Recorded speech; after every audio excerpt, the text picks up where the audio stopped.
Assalamualaikum warahmatullahi wabarakatuh. Waalaikumsalam warahmatullahi Wargi Lekong Bagja channel dimanapun Anda berada. Ingat Lengkong Bagja. Nah, podcastna orang Lengkong. Jadi lamun ayeuna ngobrolkeun podcast berarti hanya di Desa Lengkong. Malam ini malam Kamis. Lain malam Jumat tapi insya Allah malam ini kita kedatangan tamu yang alhamdulillah luar biasa. Tos mah pengusaha, tos mah wartawan senior nih, wartawan oke. Tos mah aktivis. Karena aktivis, kenapa disebutkan aktivis? Abdi melihat beliau ini sosok aktivis, salah satu orang yang sukses melepaskan GBA dari belenggu Margahayu kepada Kabupaten Bandung. Abi terang nambil lengkap nama, tapi terangna Ustadz Jopena. Pilih jeung sumping Ustadz. Dan ada abdi mah nyarios teh Ustadz wae karena dina HP abdi sebatna Ustadz. Aya nu nyarios Abah gitu nyarios naon. Kan urang nyarioskeun Ustadz. Karena aya Ustadz jadi wartawan itu aneh. Tapi lamun aya Ustadz jadi ketua MUI itu biasa. Ustadz Pilih jeung sumping di podcast Desa Lengkong. Hatur nuhun. Alhamdulillah hatur nuhun tos jasa sumping di dieu. Ustad kanggo ieu panginten urang perkenalkeun heula ka masyarakat Desa Lengkong khususna umumna mah nu nongton we sadayana. Mangga Ustad. Assalamualaikum warahmatullahi wabarakatuh. Waalaikumsalam warahmatullahi wabarakatuh. Abdi Jovena linggih mah di GBA. Kan tan uninga ya kasumpingan abdi kade bade naon gitu kawit nama. Tapi insyaallah lah mangga kumaha gaduh acara naon insyaallah abdi ditedunan. Gitu kul penginten. Urang kan kasumpingan tos pami anu kan kieu aya istilahnya. Urang teh anu ilmuna tinggi itu bakal siga pare. Makin tinggi makin merunduk. Maka lamun anu tos ahli perkenalan lagi paling singkat. Untuk waduh abdi teh sebagai ABC ente. Nah, tapi di dalam hari ini kita akan lebih fokus terhadap bagaimana sih yang namanya jurnalistik itu. Di zaman hoak. Gitu kan. Ibu-ibu lamun geus ninggal naon teh podcast tidak broadcast. Wah, broadcast WA seolah-olah siga anu bener kan gitu tah. Nah, kita tanya ke beliau. Pak Jo, itu udah berapa tahun jadi wartawan itu? Kalau di bidang jurnalistik saya diakui semenjak tahun 2010, Pak. Oh, semenjak tahun 2010. Ya, diakui oleh pemerintah Kota Bandung ya saat itu oleh Deskkominfo. Kalau menulis itu sejak kecil, Pak. Udah menulis dari sejak kecil? Sejak kecil. Dari puisi, dari artikel, apa yang saya utarakan itu jelas di bidang gelumit atau permasalahan kehidupan, Pak. Puisi tentang... Puisi pertama kali apa itu? Masih puisi ingat? yang sangat, dapat uang ya, 12.000. Waktu itu? Puisi tahun ya. Berapa itu? Tahun 2000... Tahun 2000 atau tahun 19? 19 ya, 19 ketika 1982. Tahun 1982 12.000. Waduh, 12.000 itu sudah paling gede puisi itu. Itu yang berjudul saya masih ingat Takdir Bukannya Hukuman, puisi ya. Di samping itu kita juga usia menulis. Berapa itu, Pak? Usia lucu-lucunya dah. Emang paling dulu waktu kecil lucunya, Pak? Pernah lucu sih. Pernah lucu. Jadi saya juga lupa ya. Kira-kira usia 16 sampai 15 tahun lah. Saat tapi itu. Gagasan itu ingat kenapa sampai tercurahkan bahwa takdir itu adalah bukan hukuman? Atau karena ada lagu? Waktu zaman dulu ada lagu Takdir biasanya kan ada. Itu kan Desi Ratnasari, saya ingat kesininya justru. Oh, takdir memang kejam. Karena lagunya. Ya, dulu kan sampai deralat ya. Tapi itu sebelum Desi Ratnasari viral, saya juga nggak tahu Desi Ratnasari kan. Waktu saya usia kelas 1 SMA lah. Kelas 1 SMA saya menulis itu kan viral-viralnya Desi Ratnasari saat itu belum terjun ke nyanyi ya. Hanya seorang figur artis film lah. Judul Ratnasari itu nyanyian itu kan setelah Dewi Ratnasari dewasa, artinya duluan puisi saya daripada Dewi Ratnasari. Jadi takdir bukannya hukuman. Saya terinspirasi, memang zaman dulu itu kan orang itu menderita ya. Tahun 80-an sekian. Menderita karena belum ada pemajuan perekonomian. Perkembangan ekonomi hanya orang-orang kampung kan di mana gitu giatnya. Sama. Bahkan teman saya bilang ketika saya cerita ini itu mah sengsara berjamaah katanya. Artinya seorang kubu ya saat itu juga TV itu kan hitam putih ya.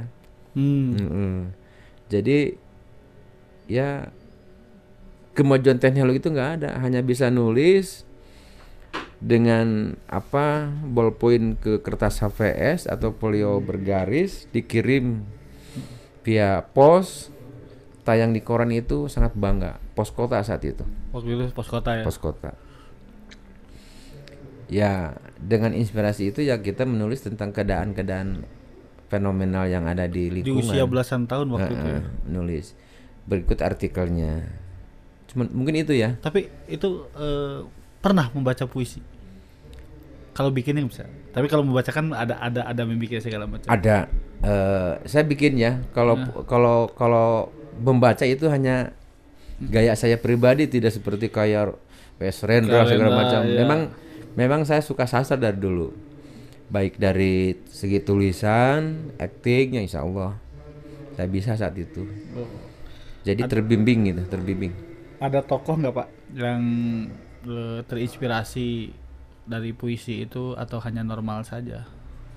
Saya tidak ada inspirasi dari seorang tokoh puitis yang seperti itu ya. Mungkin jiwa-jiwa puisi itu sampai sekarang juga terbawa dalam arti saya sering bikin tulisannya puitis. Akhirnya ya seperti itulah gaya hidup saya.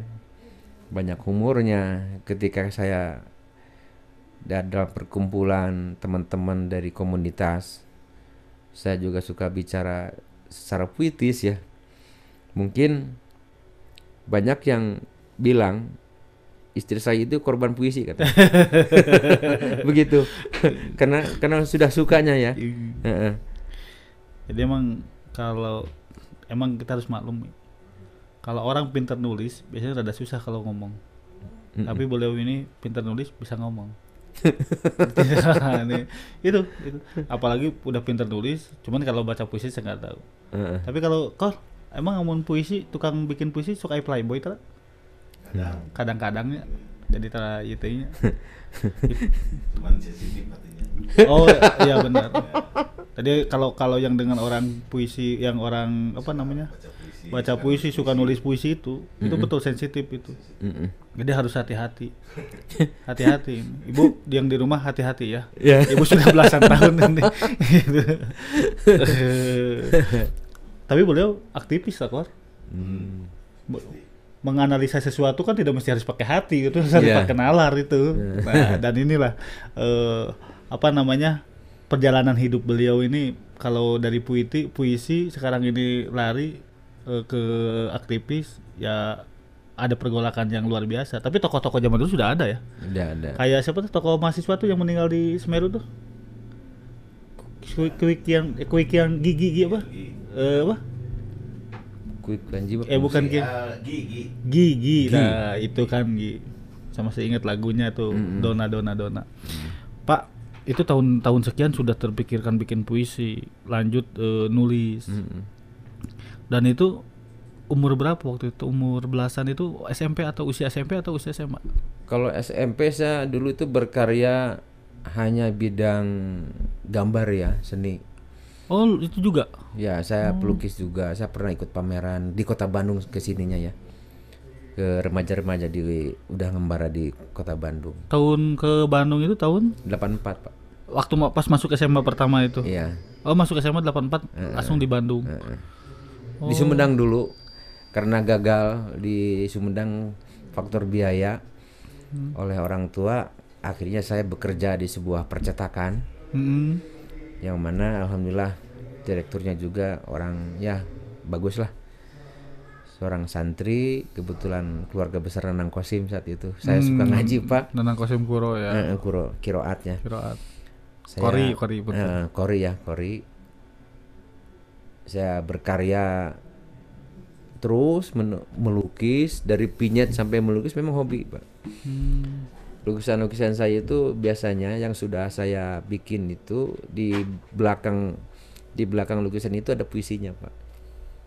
Jadi setiap lukisan itu ada puisinya. Ada puisinya. Diekspresikan dengan lukisan Iya. dan diekspresikan juga dengan puisi itu. Ketika kita menggambar harimau dengan eloknya kan, gaya harimau cantiknya seperti Iya. apa. Di situ saya juga dituliskan puisi ada. Karena buasnya harimau itu memakan sesama ya makhluk hidup. Itu sudah kodratiknya harimau. Ketika seorang manusia berbuat seperti itu, dalam arti bukan memakan daging manusia itu sendiri, bukan, tetapi dengan berbuat jahat, menipu, mengkelabui, itu kan kejahatan akhirnya, yang namanya kan menerkam manusia itu sendiri. Itu bukan salah satu sifat yang kodratik Allah berikan terhadap manusia itu, bukan, tapi untuk menghindari hal-hal itu. Jadi buasnya harimau buasnya harimau tidak dipersalahkan memakan makhluk hidup lainnya yang bernyawa, karena itu memang sudah kodratik. Tetapi manusia berbuat jahat terhadap manusia lain itu adalah melawan sunatullah. Itu salah satu puisi saya menceritakan hal itu di harimau. Ketika kita menguak takdir bukannya hukuman, manusia itu menderita, memang itu sudah ada kodratik dari sang pencipta untuk menciptakan itu. Artinya sebuah tantangan yang ditakdirkan kepada manusia itu sendiri, bagaimana untuk menyikapi itu. Karena kebahagiaan itu bukan kesenangan. Kesenangan adalah sebuah kebahagiaan. Artinya orang yang bahagia itu akan include dengan kesenangannya. Tetapi orang yang senang hidupnya belum tentu bahagia Pak. Begitu maksudnya. Di situ makanya saya menulis puisi, takdir bukannya hukuman, tapi harus dijalani. Banyak contoh dari tokoh-tokoh negarawan, bangsawan yang dilahirkan dari sebuah kehidupan perkampungan yang sangat rendah perekonomian, tapi bisa menjunjung derajat dan harkat derajatnya manusia itu sendiri dengan menjalani takdir sampai punya inovasi-inovasi, kecerdasan bisa mencapai suksesi duniawi. Takdir dibuat oleh sendiri. Takdir itu bukan dibuat oleh sendiri. Takdir itu kodok dan kodar ya. Kodar ya, tetapi bagaimana kita menyelesaikan takdir. Takdir bukan harus dilawan. Makanya turun firman Allah, kami tidak akan merubah nasib ya seseorang atau takdir, bukan takdir ya. Ya gitu maksudnya. Kalau bukan manusia itu sendiri yang merubah. Ketetapan, tapi oleh Allah diberi peluang untuk kita merubah diri sendiri. Betul. Seperti sebuah itu. Ketetapan. Jadi sebuah ketetapan, kata Pak Ustadz, sebuah ketetapan, tapi kita diberi peluang, diberi juga hukum sunatullah atau hukum kausalitas ataupun hukum sebab akibat. Iya. Dan padahal udah ditetapkan kita itu, tapi kita tidak tahu ditetapkan itu kita mau seperti apa. Tapi kita harus menjalani hukum sebab akibat itu sendiri yang disebut dengan sunatullah. Tidak sedikit orang yang sukses karena bisa menjalani takdir itu sendiri. Iya. Dan itu dimuncul gagasan ide ketika usia di 16. Sekitar berarti 16 lah. Iya. 15-an ya, 15-16 tahun. Iya. Ya. Itu idenya udah seperti itu. Luar biasa kan untuk anak-anak waktu itu yang tidak ada plagiatnya. Karena dengan lagu Takdir juga lebih dulu kan. Iya. Ini tidak ada plagiatnya.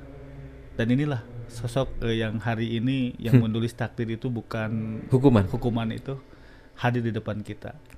Nah, berlanjut ke tinggal di Bandung, di percetakan ke Sumedang, terus ke Bandung, dan sampai dengan tahun di 2010 itu menjadi jurnalis.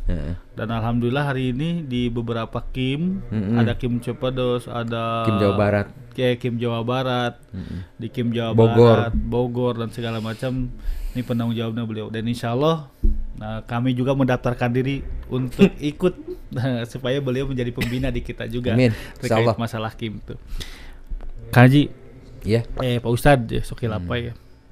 Pak Ustadz, ketika hari ini melihat kan Pak Ustadz ini mengalami beberapa perubahan yang begitu relatif cepat. Jadi perubahan yang begitu cepat. Dari yang dulu media informasi tahun sekian itu hanya TVRI, gitu kan, dan berita dan nyalanya sekitar jam 5 sampai jam 9 malam. Koran-koran juga begitu dibatasi, yang tidak sesuai akan terberangus dan segala macamnya. Masuk pada era reformasi, masuk dengan sampai hari ini apakah ini juga masih disebut reformasi atau tidak ya saya kurang tahu, kalaupun hari ini disebutnya era reformasi. Nah, 90-an mulai ada komputer, awal-awal 2000 sudah mulai handphone, sudah mulai 2010 saya. Lanjut adanya BlackBerry, dulu masih Messenger Yahoo Messenger, terus MLC gitu kan. Nah, Pak Ustadz ini kan mengalami fase-fase itu. Betul. Dan Pak Ustadz melihat bagaimana perkembangan jurnalistik dari berbagai macam fase ini. Bagaimana itu Ustadz melihat perkembangan jurnalistik dari setiap fase ini? Kalau saya beranggapan ini sebuah kemajuan teknologi, makanya di situ dalam bidang jurnalistik ada pelajaran konvergensi. Konvergensi itu adalah peralihan dari media cetak ke media online. Artinya begitu cepat salah satu keuntungan informasi itu adalah media online, Pak. Ketika saat itu terjadi sebuah kejadian, kita bisa menulis langsung, bisa tayang langsung. Modernisasi. Tetapi kalau media tulis, media cetak ya, kayak koran itu kan nunggu besok lagi, Pak. Kejadian hari ini terbit koran besok. Jadi dulu wartawan mengatakan berita basi, ketika kejadian beberapa hari ke belakang baru terbit cetak koran saat hari sekarang atau kemarin. Tetapi kalau dengan media online, ketika kita berkarya menemukan sebuah fenomena atau sebuah kejadian yang harus diberitakan dan harus dipiralkan, dan karena itu sangat penting bagi kehidupan informasi ke masyarakat lain, jelas ada kemajuan yang signifikan. Itu dampak positif. Dampak negatifnya, banyak perusahaan-perusahaan atau perusahaan-perusahaan media yang notabene koran, media cetak, itu yang banyak yang bangkrut, gulung tikar. Karena apa? Pemerintah sendiri kurang mengakomodir. Karena itu butuh biaya, Pak. Biaya cetak 3.000 eksemplar koran dari halaman 1 sampai 16. Berarti ada 4 atau 3 halaman ya. 3 lembar. Itu baru PR ya? PR anggap. Belum Kompas sampai 20. Kompas, ya. Nah, udah gitu maksudnya. Itu membutuhkan suatu biaya yang sangat tinggi. Saat itu saya mencetak koran Dimensi Nusantara. Karena saya sebuah pemilik media tersebut. Jadi terhambat oleh pembeli, Pak. Nah, dengan media-media internal seperti itu, yang notabene perusahaan kecil ya, bangkrut karena wartawan tidak bisa setor. Ada beberapa media cetak sampai saat ini terbit, teman-teman saya masih berjalan. Karena disiplinisasinya sangat kuat, Pak. Mau tidak mau wartawan harus setor sesuai dengan oplah yang dia kirim, minimalis 100, misalkan 100 eksemplar kali dulu zaman saya 5.000 per eksemplar. Mereka wartawan dapat lebih dari itu ya. Ada yang 15.000 segala macamnya karena berlangganan per bulan. Kalau teman-teman saya seperti itu masih kuat menekan gitu kan. Keterpaksaan wartawan harus membayarnya. Nah, itu untuk keluar itunya. Membayar oplah. Memang betul yang namanya wartawan harus bisa menulis, harus bisa menyalurkan hasil tulisannya ke narasumber. Makanya setiap wartawan harus memiliki jejaring atau narasumber yang pas. Karena jejaring itu akan bisa pengembangan perusahaan media tersebut. Itu sisi negatif yang dirasakan oleh Ustadz sendiri sebagai pelaku media kan ya. Iya.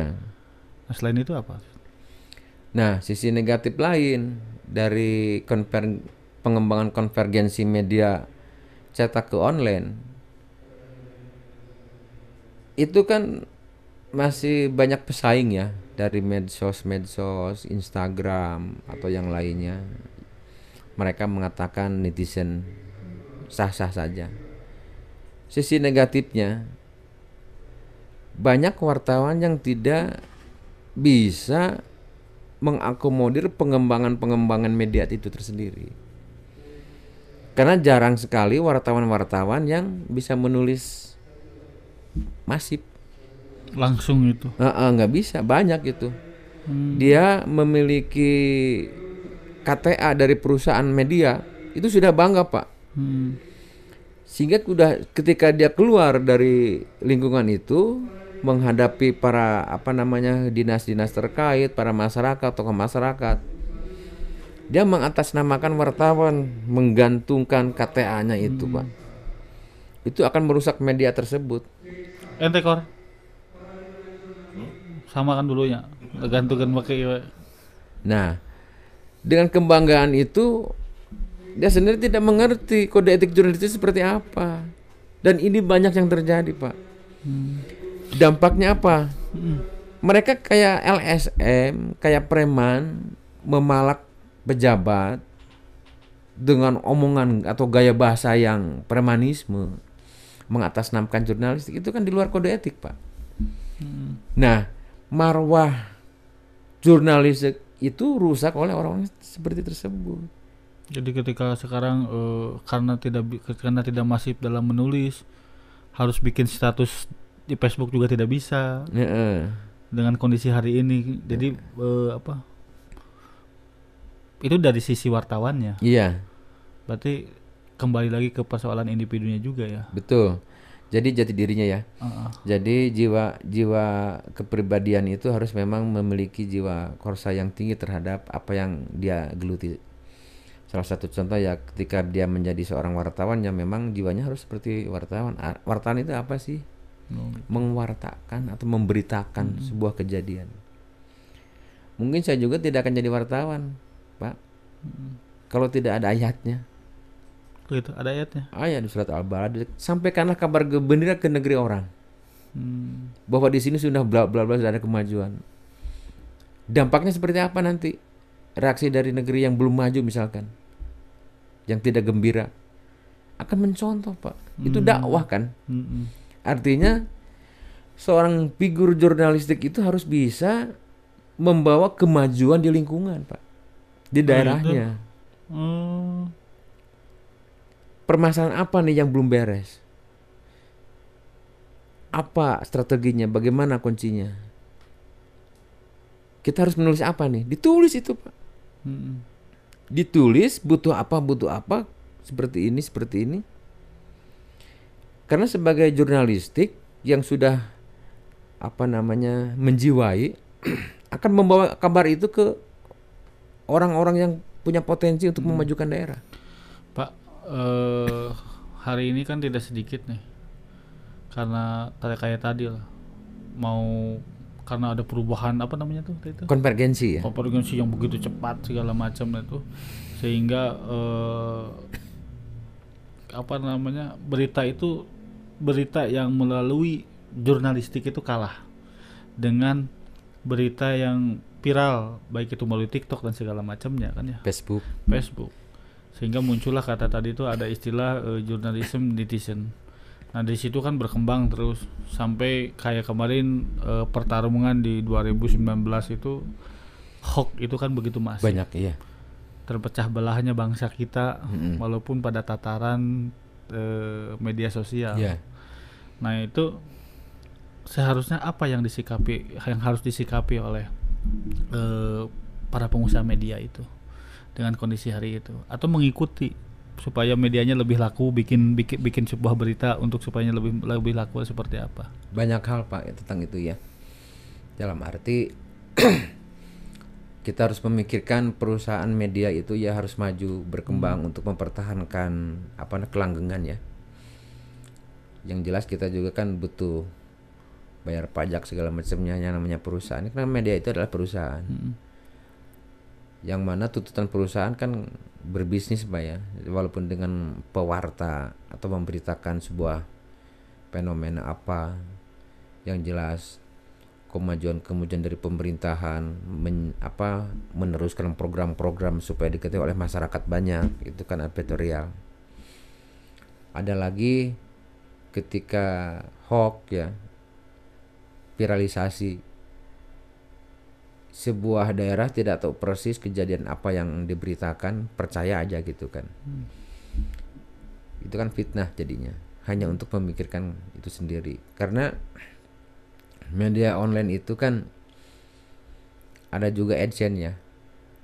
Semakin banyak pembaca, berharap membaca iklannya yang tercantum di AdSense itu. Itu akan menjadi penghasilan tambahannya, walaupun tidak signifikan. Nah, saya harap ini bekerja sama dengan pemerintahan juga Pak, untuk menindak hoax seperti itu. Dan sebagai jurnalistik harus jeli, tidak langsung tayang aja kita ketika mendengar sebuah berita kejadian apa di Facebook, langsung ditayangkan di media, ditulis dengan videonya juga ada kan, karena media itu sekarang media online ini bisa langsung ada videonya Pak. Iya. Atau minimal gambarnya. Makanya ilmu atau pendidikan jurnalistik itu penting. Di situ akan mempelajari kode etik jurnalistik, yaitu menyarankan bahwa ada beberapa narasumber. Kita memberitakan yang sangat signifikan itu harus 3 narasumber Pak. Minimal itu. Ya minimal 3 narasumber.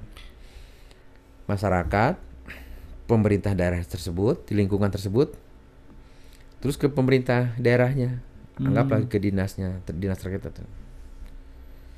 Di situ akan muncul 3 alasan, 3 isu atau 3 pendapat. Dalam satu isu itu mendapat 3 tanggapan. Masyarakat merasa rugi dengan adanya program ini. Kata pemerintah kewilayahan, ini kan sudah prosesi dari sudah menjadi putusan daerah dari dinas terkait pemerintah daerah. Sedangkan menerima dampak rugi. Nah, si wartawan itu harus mau menemui narasumber utama dari pemutus kebijakan. Jadi dipertanyakan. Harus minimal 3 ya. 3. Minimal 3. Maksimal bisa lebih gitu ya. Ya, bisa lebih. Jadi kalau sepertinya para warga masyarakat mendapatkan informasi-informasi, kalau tidak yakin bahwa itu adalah hoax atau bukan, patokannya 3.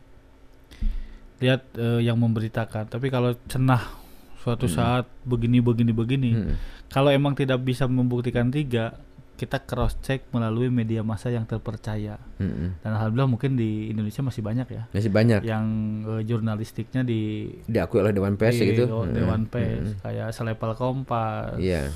Detik Detikcom. Banyak lah media-media yang gitu. kayak 60 menit mungkin sudah ACC Apa 60 menit.com. sama 60menit.co.id. Makanya kalau lihat media itu lihat di bawahnya biasanya ada copyright apa ya, tulisan apa gitu kan, di bawah PWI dan segala macamnya kan. Itu biasanya. sebenarnya tidak usah, Pak. Enggak, yang ada copyrightnya itu kan suka ada tulisan copyright itu ya, Itu kan box ya namanya, box redaksi ya. redaksi. Ada misalkan 60menit.com, kira-kira ini wartawannya sudah mumpuni belum? Itu di situ terlihat kan. Kayak pemberiannya kan saya udah wartawan utama. Oh gitu itunya. Oh, itu sudah bisa dipertanggungjawabkan. Nah itu, jadi kalaupun ada berita-berita itu nih, udah barusan kan kita dengar, untuk bisa memberitakan itu harus bersumber dengan tiga narasumber, orang pribadi terdapatnya, lingkungannya, dan pemerintah setempatnya, bisa RT, bisa RW, bisa ataupun ya bisa kepolisian, ada institusinya lah, ada institusinya yang berkecimpung di situnya. Nah itu baru ada kesohihan di soheh beritanya. Jadi ada asbabun nuzul lah, ada asbabul wuruj dan segala macamnya. Pak Ustadz, ya. Tapi ya teh Pak Ustadz nabat sebat Ustadz. Ini gini.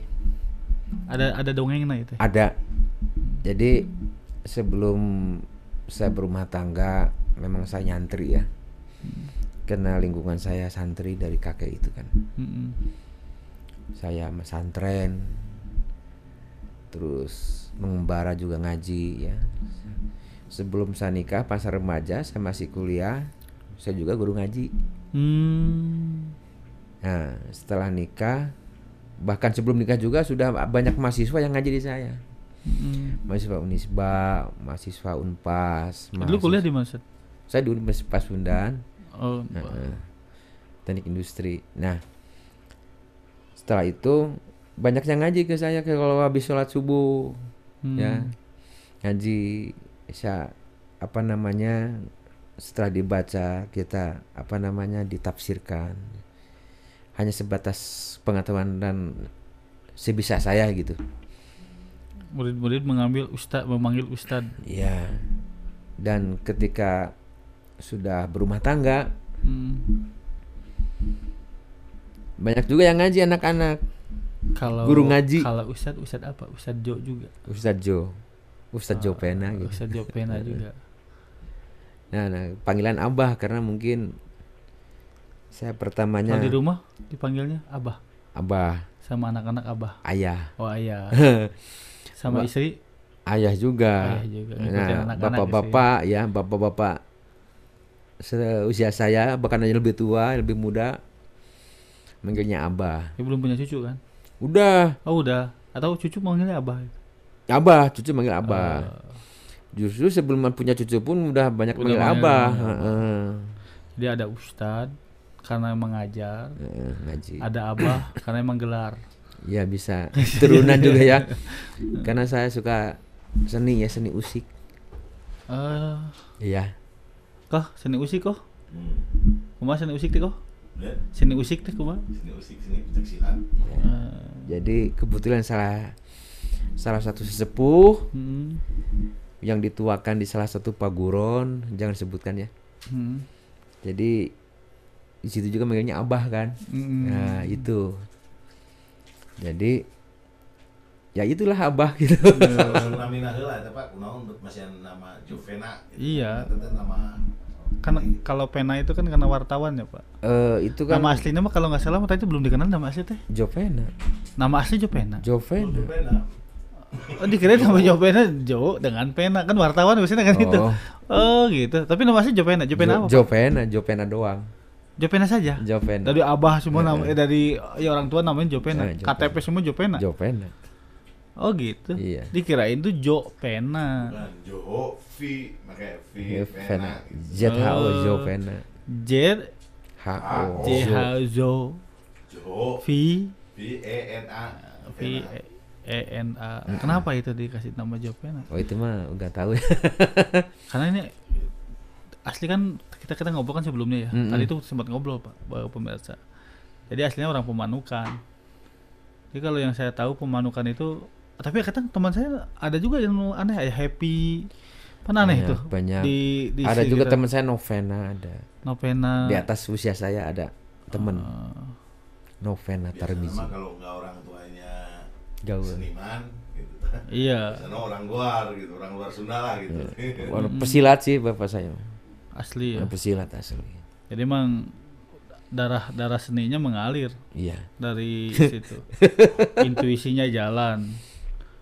Dan tadi juga kita ngobrol-ngobrol tuh ternyata beliau ini orang tuanya itu dulu emang aktivis partai politik yang waktu itu yang dikucilkan. Iya. Di P3 juga ya. P3.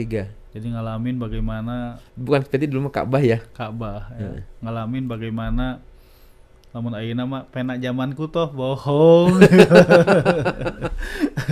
Zaman dulu menderita bersama ya, berjamaah. Bersama loh. Dalam seperti ayeuna aya penakku kembali ke zaman Pak Harto tengalaman di dinya menderita. Punten lah. Makanya saya bikin itu apa namanya? Takdir bukannya benar di situ. Itu sekarang kan banyaknya orang-orang pada ngobrol pena zaman kuto ya, gitu kan. Kepena zaman kuto kan gitu. Ya bukan dalam artian saya hari ini lebih baik daripada zaman Pak Soeharto, enggak juga. Tapi hari ini lebih nyaman daripada zaman Pak Soeharto. Iya. Itu saja. Kalau sepertinya ekonomi lebih bagus sih betul. Dolar lebih murah dan segala macamnya ya. Betul. Tapi masyarakat yang merasakan tidak ada. Makan McD itu nggak pernah. Aneh itu makan ayam. Kenapa? Susah. Ya tadi saya bilang kebahagiaan itu bukan dari kemewahan Pak. Iya itu ketenangan. Kan ya, cuman ya kalau dulu emang lebih tenang. Kalau kita ngobrolin kembali ke zaman Pak Harto nggak ada HP ya kadang. Ngeri banget. Cerita apa? Kita bukan mengkritis ya, tapi kita pengalaman. Karena jujur Pak, keluarga saya ini PNS Pak. Tapi P3. Jadi begitu merasakan kalau udah menjelang pemilu itu. Wow, dikucilkan Pak. Iya. Karena terdetek teman-teman saya yang masuk PNS dulu harus nyoblos satu partai itu, ketika dipanggil tahu dia. Kamu bukan nyoblos ini nomornya. Nah itu. Kadang kan di nomoran segala macam. Iya. Ya itulah pengalaman bagaimana orang-orang tua kita itu berkeluh kesah ketika masa-masa itu, dan saya selalu mendengarkan waktu itu. Tapi alhamdulillah masih P3. Coba kalau golongan tamatan PNI, waduh, gila, apalagi yang PKI itu lebih ngeri lagi, dikumpulin lebih ngeri lah. Sekarang kita udah masuk zaman ini. Jadi janganlah kalau kata tadi itu bukan apa namanya? Intuisinya apa namanya tadi kalau perasa itu apa sensitif. Nah, bukan urusan masalah sensitif, tapi janganlah menjadi bangsa yang romantisme kalau di dalam filsafat itu sehingga membanggakan masa lalu. Nah jadi beliau basicnya seperti itu, muncullah apa namanya puisi-puisi yang tadi dan segala macamnya. Pak, waktu itu kalau pas ke Bandung emang ikut siapa waktu itu? Sendiri. Asli itu datang sendiri. Saya tidur di alun-alun. Oh itu pertama kali datang? Iya, di masjid alun-alun. Saya kerja diterima. Ya banyak yang itunya lah. Makanya di situ saya nulis biografi. Jadi salah satu rangkaian dari Takdir Bukan Hukuman itu. Tebal Pak. Oh itu awal datang ke Bandung itu bikin biografi dan segala macamnya. Iya, autobiografi. Sampai kuliah selesai dan istri orang Bandung. Istri orang Bandung. Nah ini. Yang jelas perantau sukses itu seperti ini. Jadi kalau udah mendapatkan istrinya orang Bandung itu udah salah satu sukses perantaunya. Tidak kembali ke kampung. Mendapatkan orang sini bukan ngerantau dulu, bukan datang ke sini terus tujuannya nikah gitu, bukan. Tapi dia bekerja dulu di sini, merasakan dulu bagaimana suka dukanya di kota tersebut, habis itu mendapatkan orang situ. Dan itulah salah satu suksesnya orang yang merantau, termasuk operator dan penanggung jawab Kim Lengkong Bagja juga. Alhamdulillah. Orang mana Ciasem datang ke dia menang, walaupun setelah itu ada penyesalan lah. Dan sudah dalam artian penyesalan kenapa fase untuk berubah dirinya tuh rada telat segitu aja. Jadi emang itu Pak. Jadi salah satu sukses, apalagi kalau dulu waktu zaman KKN kan, lamun cek Pak Kades nah Rita Pak Kuuna kan, lamun ayeuna aya nu menangkeun orang dia berarti KKN sukses. Nah kan seperti itu kan. Tapi menurut saya gini Pak, jadi semua perubahan itu gimana kita bergaul Pak.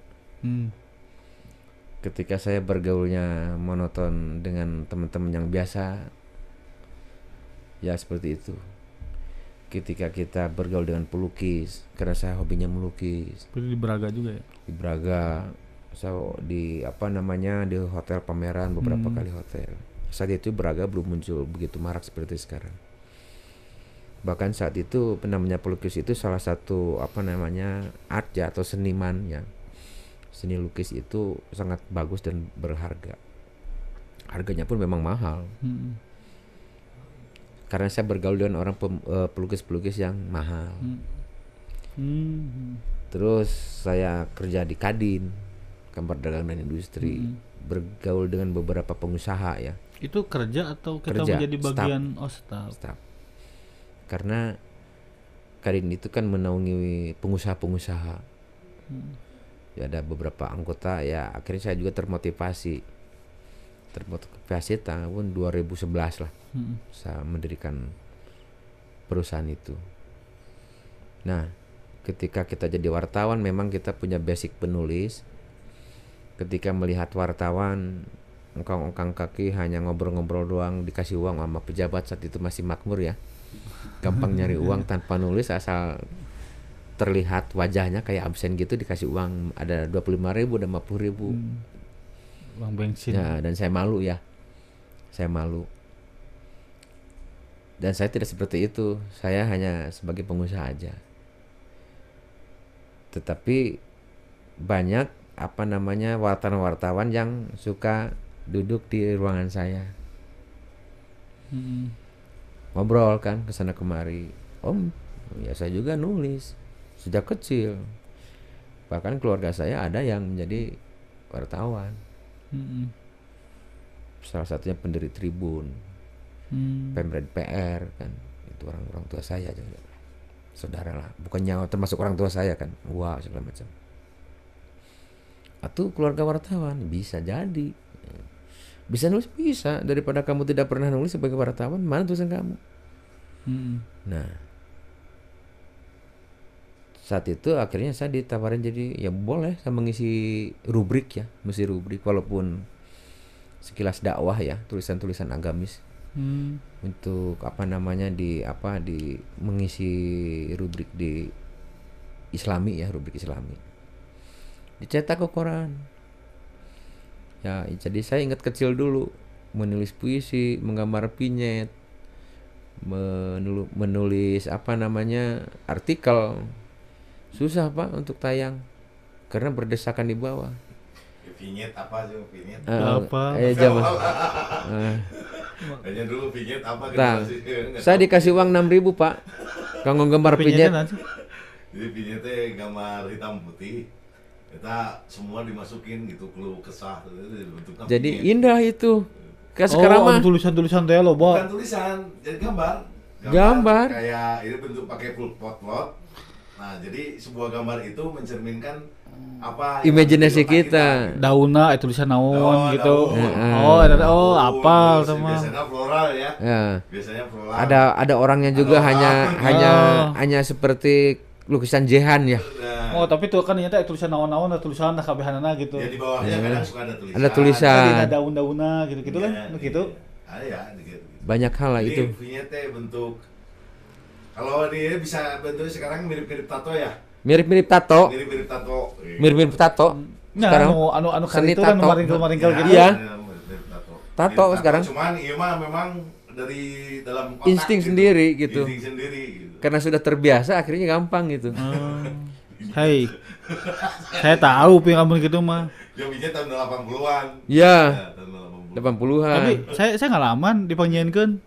Hei kamu yang menemukan buku diary mantanku yang telah kamu baca. Oh itu ya nama gambar vinyet tuh kan gitu. Vinyetnya alhamdulillah itu ketika saya kan nggak punya uang untuk beli koran, Pak. Saya tahu karya saya terpampang di koran pos kota karena dari sekolah, Pak. Kepala sekolah, pokoknya urusan sekolah. TU. Tapi Pak, begini Pak. Tadi kembali lagi ke pergeseran ini karena Konvergensi. ya punten ya rada acak-acakan kan tidak terkonsep datang udah bilang orang ngobrol weh lebar gitu menteu kadi ngobrol teh kan gitu dah itu. Pak sekarang ini termasuk saya ini dengan ngomongin HP ini baca buku jadi jarang. Bukan jarang lagi. Hampir nggak pernah. Karena kalau butuh informasi ngetik di Google udah muncul. Gitu kan, ini buku yang setumpuk ini paling yang sudah dibaca itu kayaknya berapa nih? Yang sudah dibaca itu buku-buku termasuk di rumah jarang beli buku. Nah, ketika adanya pergeseran lah, konvergensi ketika ada pergeseran ini masyarakat menjadi tidak membaca. Gitu kan. Jadi butuh informasi hanya judulnya saja dan segala macamnya. Apakah itu akan merusak nalar kita juga? Relatif, Pak. Jadi anggaplah Mbah Google ya yang kita tenar tahu segala macamnya. Justru itu akan menjadi sumber pengetahuan kita juga, memperkaya diri dari pengetahuan. Karena saking cepatnya ilmu informasi terserap oleh kita. Iya, itu kan cepat nih. Satu keuntungannya ya. Langsung kan. Tapi sudah tidak lagi pertanyaan. Beda ketika kita membaca buku. Betul. Ketika kita membaca buku, contohnya kita baca buku ini. Sebelum bertanya ini kan ada berbagai macam keinginan kita untuk mengetahui apa sih yang ada di dalamnya. Betul. Sehingga kisah-kisahnya lebih komprehensif atau lebih ininya lebih terpahami. Kalau sekarang itu sekilas-sekilas saja. Itu gimana kebutuhan kita, Pak? Maksudnya begini. Dikatakan dulu oleh guru ngaji saya. Zaman dulu saya ngaji tidak butuh bawa buku. Oh gitu. Tidak butuh bawa tulisan ballpoint. Patrot gak usah.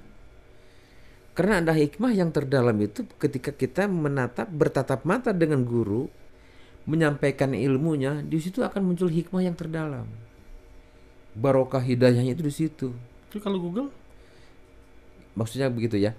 Nah, kalau Google seperti ustadz sekarang kan banyaknya kan pemahaman itu melalui buku, Pak.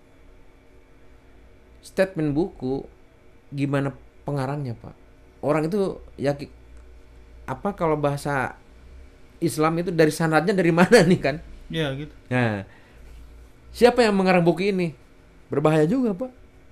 Nah itu kan jadi iya, berbahaya. Apalagi Google kan maksudnya kan gitu kan? Iya gitu. Nah, kita ambil sikap aja. Ketika memang membutuhkan suatu informasi yang akurat, kita ya Google dari segi ilmu apapun ya. Dari berita suatu daerah, kejadian atau satu ilmu pengetahuan, politik, hukum, ekonomi dan kedokteran atau kesehatan, itu kan pertanian itu bisa klik Google, Pak. Salah satu contoh cara bercocok tanam padi atau singkong. Oh, nah, yang itu saja. Itu manfaatnya kan tinggi. Kita jadi tahu. Justru pengembangan pengetahuan lewat Google sangat banyak sekali manfaatnya bagi saya. Salah satu contoh UMKM. Ketika masyarakat berkarya, peternak lele dulu ya, langsung marah kan. Kayak biopori, kayak itu teh biovlog dan yang lainnya. Itu kan mereka mengetahuinya dari Google. Bisa share informasinya. Jadi belajarnya dari sana. Terus ilmu politik. Nah, kembali lagi kepada wartawan. Karena salah satu profesi saya adalah sebagai jurnalistik ya, pemimpin media dan pemimpin beberapa organisasi media. Jadi seorang wartawan itu harus jeli, Pak. Ketika kita mau wawancara dan beberapa temuan kasus ya utamanya. Kita harus berhadapan dengan orang-orang ahlinya. Yang mana dalam pemberitaan itu memberikan salah satu hukum atau kesehatan itu apa. Kita harus tahu dulu nih pasal-pasalnya, Pak. Lewat mana kita tahu? Lewat itu juga kan, lewat Google. Iya. Biar cepat untuk dapat informasi. Iya. Pasal berapa? Pelanggarannya di mana? Harusnya seperti apa? Itu wartawan-wartawannya jeli itu ya harus mengerti itu. Kita tidak sembarang menulis loh kalau tanpa dasar. Tapi itu tidak menjadi bahan primer ya dari Google-nya. Tapi kan sudah barusan udah punya ada dasarnya. Ada dasar. Dasar baru sebagai bahan Pertanyaan kita. Bahan sekunder, bahan pelengkapnya untuk apa tadi itu? Pembandingnya. Iya. Baru kita cross check ke Google. Betul. Jadi gini. Cross check ke Google itu misalkan dalam ilmu pengetahuan ya. Nah, itu. Dalam ilmu pengetahuan gini misalkan hukum. Jadi ini perlu diketahui sama semua jurnalistik nih. Kira-kira apa yang terjadi saat itu yang menjadi sorotan? Korupsi misalkan. Korupsi bidang apanya? Menyalahi apa? Peraturan perundang-undangan yang mana? Gitu, pasal berapa? Itu kan jadi objek pertanyaan itu kan ke situ. Nah, Bapak berlawanan dengan pasal ini, Pak. Apa alasan Bapak mengeluarkan anggaran sebesar itu untuk keperluan ini? Sedangkan tupoksinya untuk ini. Nah, kadang-kadang peraturan daerah juga perlu diketahui oleh jurnalistik. Salah satu contoh wartawan saya memberitakan sebuah sekolah membangun swakelola atau swadaya atau swakelola ya. Dia melakukan pekerjaan renovasi bangunan itu oleh pihak ketiga. Diduga menyalahi bla bla bla. Saya bilang, mananya yang salah? Karena orang sekolah itu belum tentu mengerti tentang pembangunan fisik. Ya, teknik sipilnya. Teknik sipil atau arsiteknya lah. Jadi tukangnya lah. Jadi lebih ringan lagi ketika dikerjakan oleh pihak ketiga. Apa yang melanggar? Pak, ini dasarnya harus diswakelola oleh sendiri. Mana aturan itu? Ada enggak? Permendagri atau Pergub atau Perwal atau Bupati Perbub gitu kan? Mana ini? Nah, untuk mengetahui itu bisa searching ke Google. Saya cari nggak ada. Secara pribadi pribadi seorang pemimpin redaksi ya. Kamu sudah mengetahui nggak ini dasarnya dari mana? Katanya nggak bisa katanya. Harus faktual. Kamu sudah melanggar undang-undang ITE kalau begitu. Pemberitaan kamu tidak akan saya tayangkan karena kenapa? Dasarnya tidak kuat. Kalau emang sepertinya ada penyelewengan, hasil audit baru. Betul. Karena itu sudah tersangka. Kalau ada maladministrasi, ya. Mana maladministrasi sesuai aturannya apa? Iya. Nah, untuk mengetahui itu, boleh dong kita buka Google. Bisa kan? Biasanya kalau memang itu sudah aturan baku dari pemerintah pusat atau jadi pakai juga pemerintah daerah. Ada posting di Google. Pasti ada dasar hukumnya. Termasuk interpretasi Betul. kasuistik, betul. segala macamnya. Betul. Jadi manfaat Google ini begitu luar biasa. Sangat luar biasa bagi saya konvergensi ini. Tapi kalau ngomongin agama yang begitu ada hikmah di dalam penyampaian dan segala macamnya, punten mending keneh ngaos ka guru supados aya nu tadi teh muttasil bil ilmi gitu kan, ada keterkaitan ilmunya. Betul. Kan gitu. Nah, makanya tadi jadi pas ngobrol nih urusan agama wayahna ieu mah. Nah, kalau sepertinya pengen tahu nih ayat sekian, malas buka Al-Quran, ayat sekian artinya apa, tafsirnya beberapa versi ada, silahkan. Tapi kalau mau dijadikan patokan Nah. untuk menjadi sebuah agama, lebih baik mengaji saja. Betul. Jadi untuk pengetahuan umum sih boleh-boleh saja ya. Boleh saja. Untuk memperkaya diri, pengetahuan umum dan gitu. Ketika kita menemukan sebuah hal yang baru, khususnya agama ya, hal yang baru atau takutnya dikatakan bid'ah kan, bid'ah itu kan hal yang baru. Iya. Tapi kan bila itu hasanah atau dolalah kan gitu kan. Nah, akhirnya oh ini nih, saya saat itu melihat salah satu stasiun televisi, masih ingat sampai sekarang. Umur manusia zaman sekarang atau beberapa belas tahun ke belakang, anggaplah 20 tahun ke belakang, itu umumnya ada 80, 70, 60, itu kuma kodratnya, kuma takdirnya. Ada juga yang 100 lebih. Dan ini bisa direkayasa umur itu menjadi sekian ratus tahun. Temuan itu saya nonton itu karena antik dan itu ditayangkannya juga jam 2. Waktu itu saya mau sholat tahajud, setelah sholat tahajud saat itu ya, sholat malam lah. Nyetel TV, masih ingat Antv saat itu. Di situ ada rekayasa biologis. Jadi pertama percobaannya ke tikus, Pak. Mereka ilmuwan sudah mengetahui berapa rata-rata usia atau umurnya tikus tersebut berapa lama. Nah, dengan temuan itu ilmu kedokteran menyatakan bahwa sel-sel ini bisa hidup lebih lama. Dengan cara seperti apa? Dia bekukan di sebuah es ya, di kulkas. Jelas mati ya. Terus disuntik apa gitu. Hidup lagi.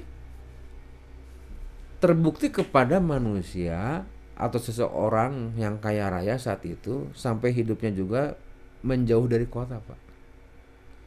Sampai ratusan tahun hidupnya. Nah, saya pertanyakan ke guru saya, kan bengong ya, karena kamu tahu dari mana? Dari TV. Wallahu alam kebenarannya seperti apa, tapi pemberitaan itu seperti itu. Bagaimana Kodratik kodrat menyalahi aturan enggak kata saya. Menyalahi kodratnya sang pencipta enggak. Nah, gimana jawaban guru? Dia tidak bisa menjawab. Oh gitu ya. Maksud saya pengen tahu kan, saat itu ereksitas kita tentang keimanan tinggi kan, pengen tahu, serba tahu. Mana yang dikatakan bid'ah dolalah, mana bid'ah sana. Itu bid'ah enggak? Sudah. Atau sudah jangankan terjawab. bid'ah, dosa pisan tuh. Nah, kita maksudnya dosa enggaknya, bukan bid'ahnya bukan. Karena ini adalah rekayasa manusia kalau memang benar terjadi. Dan tapi itu kan ada kata kausalitas tadi ya tadi. Ya, secara kausalitas memang betul ya. Oh, ada upaya ini supaya memperpanjang. Mungkin aja takdirnya diperpanjang. Ya kan gitu kan. Itu modernisasi jawaban kita kan. Saya juga memang punya prinsip ke sana. Akhirnya apakah begitu, Pak? Ini salah satu upaya manusia sendiri untuk memperpanjang itu. Artinya saking mau memeliharanya diri. Karena saking betah-betahnya di dunia lah. Memelihara lah gitu kata saya. Bukan kalau masalah betah tidaknya itu kan terlalu betah, keimanan ya. Oh, betah ringnya di dunia ya, jangan seperpanjangnya umurnya gitu. Ada juga lihat orang lain, saya pernah lihat orangnya sehat terus, merasa bosan ada Pak. Punten satu yang payah tapi itu payah itu kan sudah astagfirullahaladzim kan. Cara nyandung tapi itu nyandung. Nah, aku mah masya Allah kan. Takdir. Itu masalah pengetahuan itu maksudnya kan gimana narasumbernya apapun itu. Buku siapa yang menulisnya. Kita sangat asik membaca puisi Rumi misalkan ya. Udah ketika lihat memang dia mah seorang ahli kan. Ahli filsafat. Karena ada sebuah buku tenar komik. Komik itu hanya karikatur saja.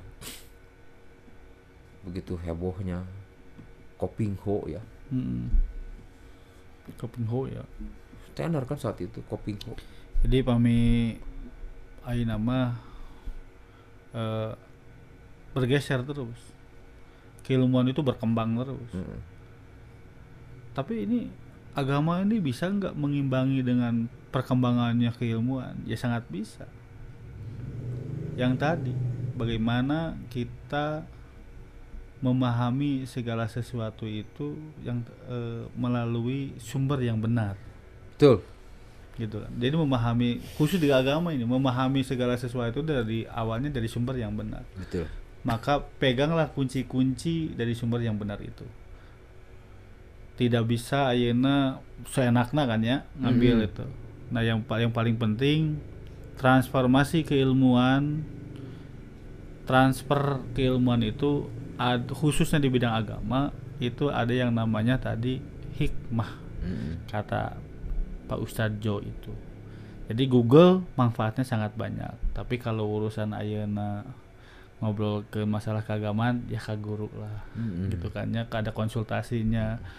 Di Bandung juga kan banyak nih ustad-ustad yang buka pengajian kayak Agim, dia tinggal datang terus kita tinggal ngobrol. Ada banyak lah ustad-ustad kondang, majelis dikir, ada juga yang pesantren-pesantren juga banyak. Banyak. Karena kan kalau di salaf di NU itu biasanya pesantren itu ye pesantren jagona naon ye alat sebenarnya ye pesantren jagona naon fikih, ye pesantren jagona naon tasawuf, ye pesantren jagona naon kan gitu tadi banyak lah. Nanti kita disesuaikan saja. Iya. Pak Jopena Siap. Hatur nuhun pisan. Sami-sami. Tos aya di dieu sareng Pak Jo insyaallah sanggem janten pembina di Kim Dengkong Bagja. Amin. Gitu kan, aya istilah takdir itu bukan hukuman. Takdir itu bukan hukuman. Tapi bagaimana kita bisa menjalani takdir itu? Saya masih ingat waktu dulu di Madura, guru saya sempat bilang begini. Allah itu sudah menakdirkan kita. Tapi Allah juga akan memberi gejala-gejala takdir. Nah, kita ini harus pintar dalam membaca gejala takdir itu sendiri. Kita mau jadi apa dan segala macam sudah ditakdirkan, tapi Allah memberi gejala-gejala takdir itu. Barang siapa yang siap menghadapi hari ini dan siap menghadapi hari esok, maka orang itulah yang akan tampil di kemudian hari. Ihdinas siratal mustaqim wallahul muwaffiq ila aqwamit thoriq. Wassalamualaikum warahmatullahi wabarakatuh. Waalaikumsalam warahmatullahi Nuhun wabarakatuh. Pak Jo.